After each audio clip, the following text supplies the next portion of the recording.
അധ്യായം 8. ക്രിസ്തു പുതിയ ഉടമ്പടിയുടെ മധ്യസ്ഥൻ. ഇതുവരെ പ്രതിപാദിച്ചതിൻ്റെ ചുരുക്കം ഇതാണ്.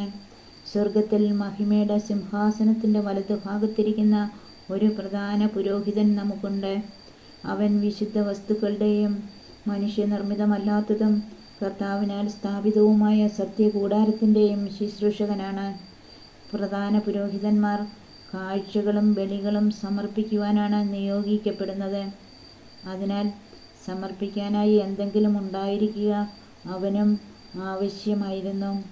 അവൻ ഭൂമിയിലായിരുന്നെങ്കിൽ നിയമപ്രകാരം കാഴ്ചകൾ അർപ്പിക്കുന്ന പുരോഹിതന്മാർ അവിടെ ഉള്ളതുകൊണ്ട് പുരോഹിതനെ ആകുമായിരുന്നില്ല.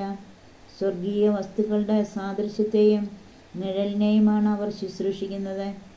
മോശ കൂടാരം തീർക്കാൻ ഒരുങ്ങിയപ്പോൾ ദൈവം ഇപ്രകാരം അവനെ ഉപദേശിച്ചു: പർവ്വതത്തിൽ വെച്ച് നിനക്ക് കാണിച്ചു തന്ന മാതൃകയനുസരിച്ച് എല്ലാം ചെയ്യാൻ ശ്രദ്ധിച്ചുകൊള്ളുക. ഇപ്പോഴാകട്ടെ ക്രിസ്തു കൂടുതൽ ശ്രേഷ്ഠമായ വാഗ്ദാനങ്ങളിൽ അധിഷ്ഠിതമായ ഒരു ഉടമ്പടിയുടെ മധ്യസ്ഥനായിരിക്കുന്നതുപോലെ പഴയതിനേക്കാൾ കൂടുതൽ ശ്രേഷ്ഠമായ ഒരു ശുശ്രൂഷക സ്ഥാനവും അവന് ലഭിച്ചിരിക്കുന്നു. ആദ്യത്തെ ഉടമ്പടി കുറ്റമറ്റതായിരുന്നെങ്കിൽ രണ്ടാമതൊന്നിന് അവസരമുണ്ടാകുമായിരുന്നില്ല. അവിടുന്ന് അവരെ കുറ്റപ്പെടുത്തിക്കൊണ്ട് അരുളിച്ചെയ്യുന്നു. കർത്താവ് അരുളിച്ചെയ്യുന്നു: ഇസ്രായേൽ കുടുംബവും യൂദാ കുടുംബവുമായി ഞാനൊരു പുതിയ ഉടമ്പടി സ്ഥാപിക്കുന്ന ദിവസങ്ങൾ വരുന്നു. ആ ഉടമ്പടി അവരുടെ പിതാക്കന്മാരെ ഈജിപ്തിൽ നിന്ന് പുറത്തു കൊണ്ടുവരാൻ അവരെ കൈപിടിച്ച് നടത്തിയ ആ ദിവസം അവരുമായി ചെയ്ത ഉടമ്പടി പോലെ ആയിരിക്കുകയില്ല. എന്തെന്നാൽ കർത്താവ് അരുളിച്ചെയ്യുന്നു: അവർ എൻ്റെ ഉടമ്പടിയിൽ ഉറച്ചു നിന്നില്ല, അതുകൊണ്ട് ഞാനും അവരെ ശ്രദ്ധിച്ചില്ല.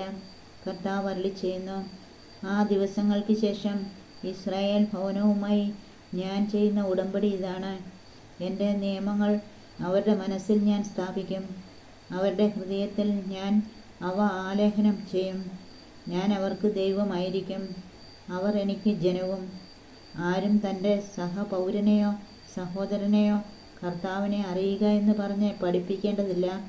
എന്തെന്നാൽ അവരിലെ ഏറ്റവും ചെറിയവൻ മുതൽ ഏറ്റവും വലിയവൻ വരെ എല്ലാവരും എന്നെ അറിയും. അവരുടെ അനീതികളുടെ നേർക്ക് ഞാൻ കരുണയുള്ളവനായിരിക്കും, അവരുടെ പാപങ്ങൾ ഞാൻ ഒരിക്കലും ഓർക്കുകയുമില്ല. പുതിയ ഒരു ഉടമ്പടിയെപ്പറ്റി പറയുന്നത് കൊണ്ട് ആദ്യത്തേതിനെ അവൻ കാലഹരണപ്പെടുത്തിയിരിക്കുന്നു.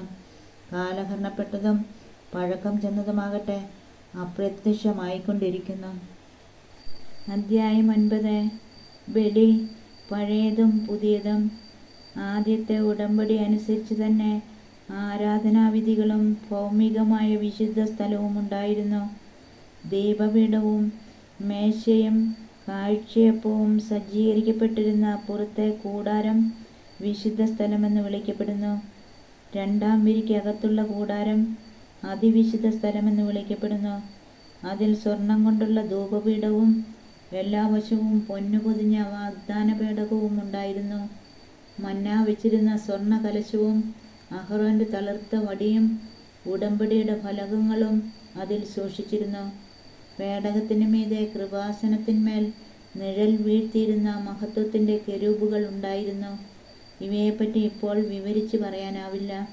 ഇവയെല്ലാം സജ്ജീകരിച്ചതിന് ശേഷം പുരോഹിതന്മാർ എല്ലാ സമയത്തും ആദ്യത്തെ കൂടാരത്തിൽ പ്രവേശിച്ച് ശുശ്രൂഷ നിർവഹിച്ചിരുന്നു. രണ്ടാമത്തെ കൂടാരത്തിലാകട്ടെ പ്രധാന പുരോഹിതൻ മാത്രം തനിക്ക് വേണ്ടിയും ജനത്തിൻ്റെ തെറ്റുകൾക്ക് വേണ്ടിയും അർപ്പിക്കാനുള്ള രക്തവുമായി ആണ്ടിലൊരിക്കൽ പ്രവേശിക്കുന്നു. ഈ കാലഘട്ടത്തിൻ്റെ പ്രതീകമായ ആദ്യത്തെ കൂടാരം നിലനിൽക്കുന്നിടത്തോളം കാലം ശ്രീകോവിലേക്കുള്ള പാത തുറക്കപ്പെട്ടിട്ടില്ലെന്ന് പരിശുദ്ധാത്മാവ് ഇതിനാൽ വ്യക്തമാക്കുന്നു. അർപ്പിക്കുന്നവൻ്റെ അന്ധകരണത്തെ വിശദീകരിക്കാൻ കഴിവില്ലാത്ത കാഴ്ചകളും ബലികളുമാണ് ഇപ്രകാരം സമർപ്പിക്കപ്പെടുന്നത്. നവീകരണ കാലം വരെ നിലവിലിരുന്ന ഭക്ഷണ പാനീയങ്ങൾ, പലവിധ ക്ഷാളനങ്ങൾ എന്നിങ്ങനെ ശാരീരിക നിയമങ്ങളോട് മാത്രമേ അവയ്ക്ക് ബന്ധമുള്ളൂ. എന്നാൽ വരാനിരിക്കുന്ന നന്മകളുടെ പ്രധാന പുരോഹിതനായി ക്രിസ്തു പ്രത്യക്ഷപ്പെട്ടു. കൂടുതൽ മഹനീയവും പൂർണ്ണവും മനുഷ്യനിർമ്മിതമല്ലാത്തതും സൃഷ്ടവസ്തുക്കളിൽ പെടാത്തതുമായ കൂടാരത്തിലൂടെ എന്നേക്കുമായി ശ്രീകോവിലിൽ അവൻ പ്രവേശിച്ചു. അവൻ അവിടെ പ്രവേശിച്ച് നിത്യരക്ഷ സാധിച്ചത് കോലാടുകളുടെയോ കാളക്കിടാങ്ങളുടെയോ രക്തത്തിലൂടെയല്ല, സ്വന്തം രക്തത്തിലൂടെയാണ്. കോലാടുകളുടെയും കാളക്കിടാങ്ങളുടെയും രക്തം തളിക്കുന്നതും പശുക്കിടാവിൻ്റെ ഭസ്മം വിതറുന്നതും അശുദ്ധരെ ശാരീരികമായി ശുദ്ധീകരിക്കുന്നു. എങ്കിൽ നിത്യാത്മാവ് മൂലം കളങ്കമില്ലാതെ ദൈവത്തിന് തന്നെ സമർപ്പിച്ച ക്രിസ്തുവിൻ്റെ രക്തം ജീവിക്കുന്ന ദൈവത്തെ ശുശ്രൂഷിക്കാൻ നമ്മുടെ അന്ധകരണത്തെ നിർജീവ പ്രവൃത്തികളിൽ നിന്ന് എത്ര അധികമായി വിശുദ്ധീകരിക്കപ്പെടുകയില്ല. വിളിക്കപ്പെട്ടവർ വാഗ്ദത്തമായ നിത്യ അവകാശം പ്രാപിക്കുന്നതിന് അവനൊരു പുതിയ ഉടമ്പടിയുടെ മധ്യസ്ഥനായി. കാരണം ആദ്യത്തെ ഉടമ്പടിക്ക് വിധേയരായിരിക്കെ നിയമം ലംഘിച്ചവർക്ക് അവൻ സ്വന്തം മരണത്താൽ രക്ഷയായി തീർന്നു. മരണപത്രത്തിൻ്റെ കാര്യത്തിൽ അത് എഴുതിയവൻ്റെ മരണം സ്ഥിരീകരിക്കപ്പെടണം. മരണപത്രം സാധൂകരിക്കപ്പെടുന്നത് മരണശേഷം മാത്രമാണ്. അതുണ്ടാക്കിയവൻ ജീവിച്ചിരിക്കെ അതിനൊരു സാധുതയുമില്ലല്ലോ. അതിനാൽ രക്തം കൂടാതെ അല്ല ആദ്യത്തെ ഉടമ്പടിയും ഉറപ്പിക്കപ്പെട്ടത്.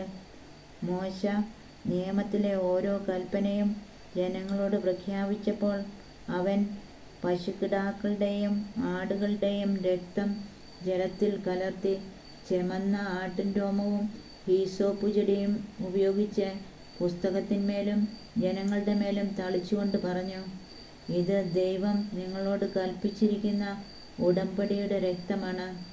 അപ്രകാരം തന്നെ കൂടാരത്തിന്മേലും ശുശ്രൂഷയ്ക്കുള്ള സകല പാത്രങ്ങളിന്മേലും ആ രക്തം അവൻ തളിച്ചു. നിയമപ്രകാരം മിക്ക വസ്തുക്കളും രക്തത്താലാണ് ശുദ്ധീകരിക്കപ്പെടുന്നത്. രക്തം ചിന്താതെ പാപമോചനമില്ല. സ്വർഗീയ കാര്യങ്ങളുടെ സാദൃശ്യമായിരിക്കുന്നവ ഇപ്രകാരം വിശദീകരിക്കപ്പെടുക ആവശ്യമായിരുന്നു. സ്വർഗീയ കാര്യങ്ങളാകട്ടെ കൂടുതൽ ശ്രേഷ്ഠമായ ബലികളാലും മനുഷ്യനിർമ്മിതവും സാക്ഷാലുള്ളവയുടെ പ്രതിരൂപവുമായ വിശുദ്ധ സ്ഥലത്തേക്കല്ല നമുക്ക് വേണ്ടി ദൈവസന്നിധിയിൽ നിൽക്കാൻ സ്വർഗത്തിലേക്ക് തന്നെയാണ് യേശു പ്രവേശിച്ചത്. അത് പ്രധാന പുരോഹിതൻ തൻ്റേതല്ലാത്ത രക്തത്തോടുകൂടെ വിശുദ്ധ സ്ഥലത്തേക്ക് ആണ്ടുതോറും പ്രവേശിക്കുന്നത് പോലെ പല പ്രാവശ്യം തന്നെ സമർപ്പിക്കാനായിരുന്നില്ല. ആയിരുന്നെങ്കിൽ ലോകാരംഭം മുതൽ പല പ്രാവശ്യം അവൻ പീഡ സഹിക്കേണ്ടി വരുമായിരുന്നു. കാലത്തിൻ്റെ പൂർണ്ണതയിൽ തന്നെ ബലിയർപ്പിച്ചുകൊണ്ട് പാപത്തെ നശിപ്പിക്കാൻ ഇപ്പോൾ ഇതാ അവൻ ഒരിക്കൽ മാത്രം പ്രത്യക്ഷപ്പെട്ടിരിക്കുന്നു. മനുഷ്യൻ ഒരു പ്രാവശ്യം മരിക്കണം, അതിനുശേഷം വിധിയെന്ന് നിശ്ചയിക്കപ്പെട്ടിരിക്കുന്നു. അതുപോലെ തന്നെ ക്രിസ്തുവും വളരെ പേരുടെ പാപങ്ങൾ ഉന്മൂലനം ചെയ്യുന്നതിന് വേണ്ടി ഒരു പ്രാവശ്യം അർപ്പിക്കപ്പെട്ടു. അവൻ വീണ്ടും വരും, പാപപരിഹാരാർത്ഥമല്ല, തന്നെ ആകാംക്ഷാപൂർവം കാത്തിരിക്കുന്നവരുടെ രക്ഷയ്ക്ക് വേണ്ടി. അധ്യായം 10. എന്നേക്കുമുള്ള ഏകബലി. നിയമം വരാനിരിക്കുന്ന നന്മകളുടെ നിഴൽ മാത്രമാണ്, അവയുടെ തനി രൂപമല്ല. അതിനാൽ ആണ്ടുതോറും ഒരേ ബലി തന്നെ അർപ്പിക്കപ്പെടുന്നെങ്കിലും അവയിൽ സംബന്ധിക്കുന്നവരെ പൂർണ്ണരാക്കാൻ അവയ്ക്ക് ഒരിക്കലും കഴിയുന്നില്ല. അവയ്ക്ക് കഴിഞ്ഞിരുന്നെങ്കിൽ ബലിയർപ്പണം തന്നെ നിന്നു പോകുമായിരുന്നില്ലേ? ആരാധകർ ഒരിക്കൽ ശുദ്ധീകരിക്കപ്പെട്ടിരുന്നെങ്കിൽ പിന്നെ പാപത്തെക്കുറിച്ച് യാതൊരു അവബോധവും അവർക്കുണ്ടാകുമായിരുന്നില്ല. എന്നാൽ ഈ ബലികൾ മൂലം അവർ ആണ്ടുതോറും തങ്ങളുടെ പാപങ്ങൾ ഓർക്കുന്നു. കാരണം കാളകളുടെയും കോലാടുകളുടെയും രക്തത്തിന് പാപങ്ങൾ നീക്കിക്കളയാൻ സാധിക്കുകയില്ല. ഇതിനാൽ അവൻ ലോകത്തിലേക്ക് പ്രവേശിച്ചപ്പോൾ ഇങ്ങനെ അരുളി ചെയ്തു, ബലികളും കാഴ്ചകളും അവിടുന്ന് ആഗ്രഹിച്ചില്ല, എന്നാൽ അവിടുന്ന് എനിക്കൊരു ശരീരം സജ്ജമാക്കിയിരിക്കുന്നു. ദഹനബലികളിലും പാവപരിഹാര ബലികളിലും അവിടുന്ന് സംപ്രീതനായില്ല. അപ്പോൾ പുസ്തകത്തിൻ്റെ ആരംഭത്തിൽ എന്നെക്കുറിച്ച് എഴുതിയിരിക്കുന്നത് പോലെ ഞാൻ പറഞ്ഞു, ദൈവമേ, അവിടുത്തെ ഇഷ്ടം നിറവേറ്റാൻ ഇതാ ഞാൻ വന്നിരിക്കുന്നു. നിയമപ്രകാരം അർപ്പിക്കപ്പെട്ടിരുന്ന ബലികളും കാഴ്ചകളും ദഹനബലികളും പാപപരിഹാര ബലികളും അവിടുന്ന് ആഗ്രഹിക്കുകയോ ഇഷ്ടപ്പെടുകയോ ചെയ്തില്ല എന്ന് പറഞ്ഞപ്പോൾ തന്നെ ഇങ്ങനെ കൂട്ടിച്ചേർത്തു, അവിടുത്തെ ഹിതം നിറവേറ്റാൻ ഇതാ ഞാൻ വന്നിരിക്കുന്നു. രണ്ടാമത്തേത് സ്ഥാപിക്കാനായി ഒന്നാമത്തേത് അവൻ നീക്കിക്കളയുന്നു. ആ ഹിതമനുസരിച്ച് യേശുക്രിസ്തുവിൻ്റെ ശരീരം എന്നേക്കുമായി ഒരിക്കൽ സമർപ്പിക്കപ്പെട്ടതുവഴി നാം വിശുദ്ധീകരിക്കപ്പെട്ടിരിക്കുന്നു. പാപങ്ങൾ അകറ്റാൻ കഴിവില്ലാത്ത ബലികൾ ആവർത്തിച്ചർപ്പിച്ചുകൊണ്ട് ഓരോ പുരോഹിതനും ഓരോ ദിവസവും ശുശ്രൂഷ ചെയ്യുന്നു. എന്നാൽ അവനാകട്ടെ പാപങ്ങൾക്ക് വേണ്ടി എന്നേക്കുമായുള്ള ഏക ബലി അർപ്പിച്ചു കഴിഞ്ഞപ്പോൾ ദൈവത്തിൻ്റെ വലതുഭാഗത്ത് ഉപവിഷ്ടനായി. ശത്രുക്കളെ തൻ്റെ പാദപീഠമാക്കുവോളം അവൻ കാത്തിരിക്കുന്നു. വിശുദ്ധീകരിക്കപ്പെട്ടവരെ അവൻ ഏക ബലി സമർപ്പണം വഴി എന്നേക്കുമായി പരിപൂർണരാക്കിയിരിക്കുന്നു. പരിശുദ്ധാത്മാവ് തന്നെ നമുക്ക് സാക്ഷ്യം നൽകുന്നു. ആ ദിവസങ്ങൾക്ക് ശേഷം അവരുമായി ഞാൻ ഏർപ്പെടുന്ന ഉടമ്പടി ഇതാണ് എന്ന് കർത്താവ് അരുളിച്ചെയ്യുന്നു.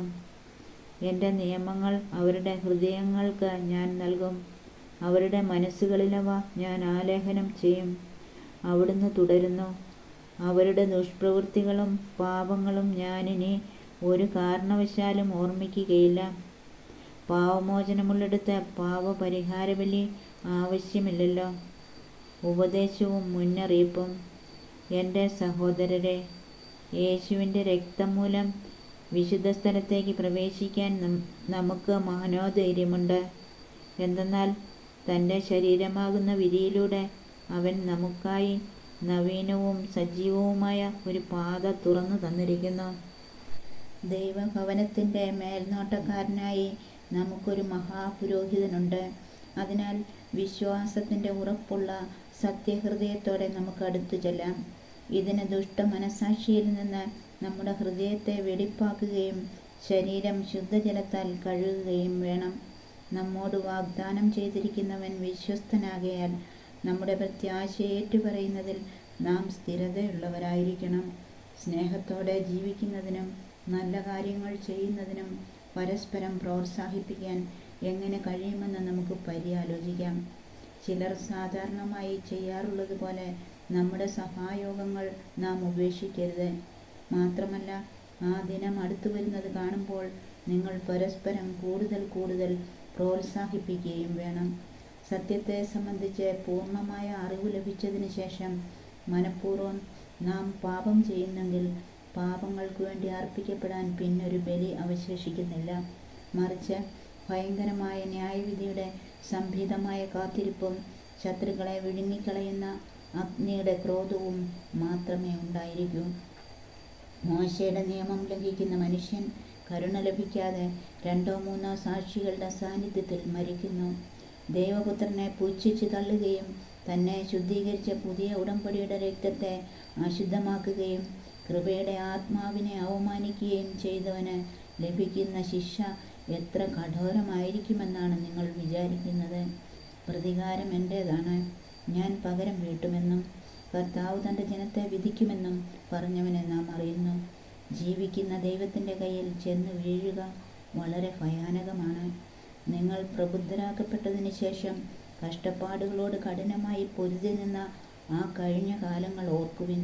ചിലപ്പോഴെല്ലാം നിങ്ങൾ വേദനയ്ക്കും അധിക്ഷേപത്തിനും പരസ്യമായി വിഷയമാക്കപ്പെടുകയും മറ്റു ചിലപ്പോൾ ഇവ സഹിച്ചവരുമായി പങ്കുചേരുകയും ചെയ്തു. തടങ്കലിലായിരുന്നപ്പോൾ നിങ്ങൾ വേദനകൾ പങ്കിട്ടു. ധനത്തിൻ്റെ അപഹരണം സന്തോഷത്തോടെ നിങ്ങൾ സഹിച്ചു. എന്തെന്നാൽ കൂടുതൽ ഉത്കൃഷ്ടവും ശാശ്വതവുമായ ധനം നിങ്ങൾക്കുണ്ടെന്ന് നിങ്ങൾ അറിഞ്ഞിരുന്നു. നിങ്ങളുടെ ആത്മധൈര്യം നിങ്ങൾ നശിപ്പിച്ചു കളയരുത്. അതിന് വലിയ പ്രതിഫലം ലഭിക്കാനിരിക്കുന്നു.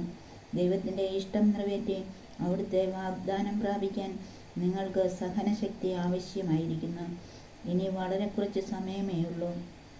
വരാനിരിക്കുന്നവൻ വരിക തന്നെ ചെയ്യും. അവൻ താമസിക്കുകയില്ല. എൻ്റെ നീതിമാൻ വിശ്വാസം മൂലം ജീവിക്കും. അവൻ പിന്മാറുന്നെങ്കിൽ എൻ്റെ ആത്മാവ് അവനിൽ പ്രസാദിക്കുകയില്ല. പിന്മാറി നശിപ്പിക്കപ്പെടുന്നവരുടെ കൂട്ടത്തിലല്ല, വിശ്വസിച്ച് ആത്മരക്ഷ പ്രാപിക്കുന്നവരുടെ കൂട്ടത്തിലാണ് നാം.